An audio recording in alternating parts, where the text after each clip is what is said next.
Olá! Sejam todos bem-vindos ao canal Crime News Oficial, um canal de notícias sobre criminalidade pelo Brasil e o mundo. Vamos agora aos eventos que ocorreram em meados de 1998.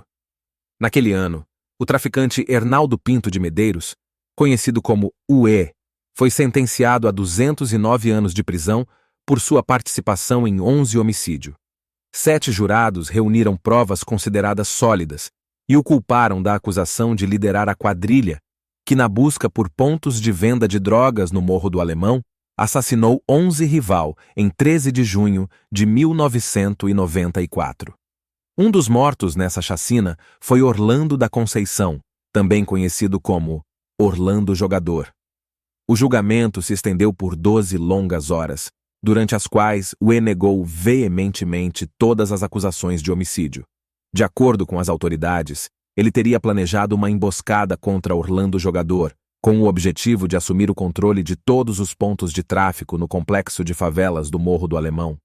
Esse caso é considerado uma das traições mais notórias do mundo do crime, uma vez que UE e Orlando Jogador eram antigos amigos.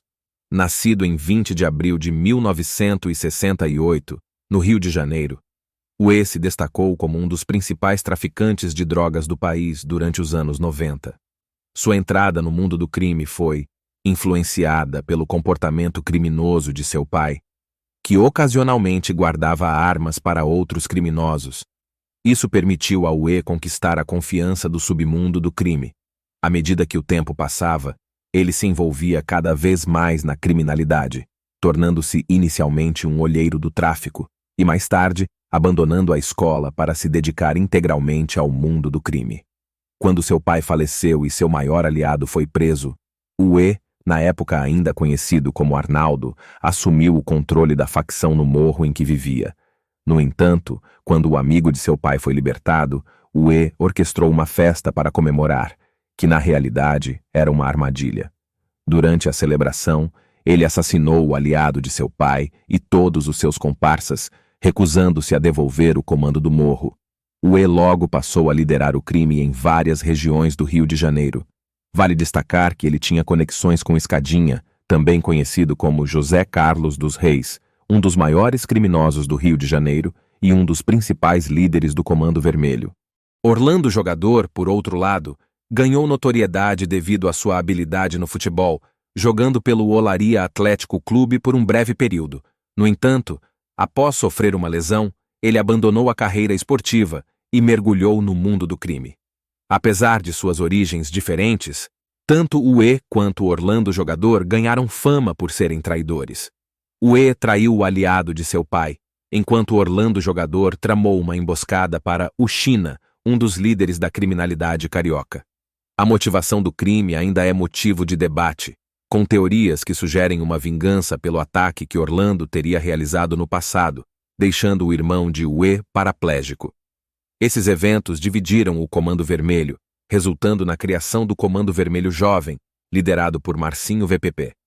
UE foi forçado a deixar o comando, mas continuou a consolidar sua presença no mundo do crime, fundando sua própria facção em março de 1996. Após extensa investigação, UE foi preso em Fortaleza, onde estava hospedado em um hotel 4 estrelas. A prisão de UE representou uma vitória para as autoridades, já que ele era o chefe do tráfico no complexo do Alemão. Ele foi transferido para a prisão de Bangu 1, onde, por ironia do destino, encontrou-se com outros líderes criminosos, incluindo Fernandinho Beiramar. Essa reunião explosiva criou uma atmosfera tensa dentro da prisão.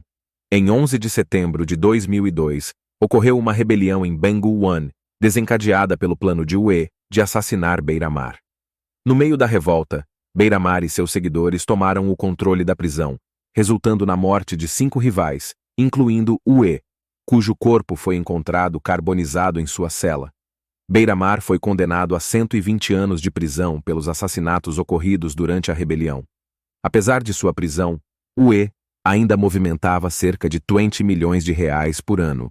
No entanto, como muitos criminosos, ele não conseguiu desfrutar de sua fortuna. Essa é a história da vingança mais famosa do Rio de Janeiro. Até a próxima, fiquem bem e adeus.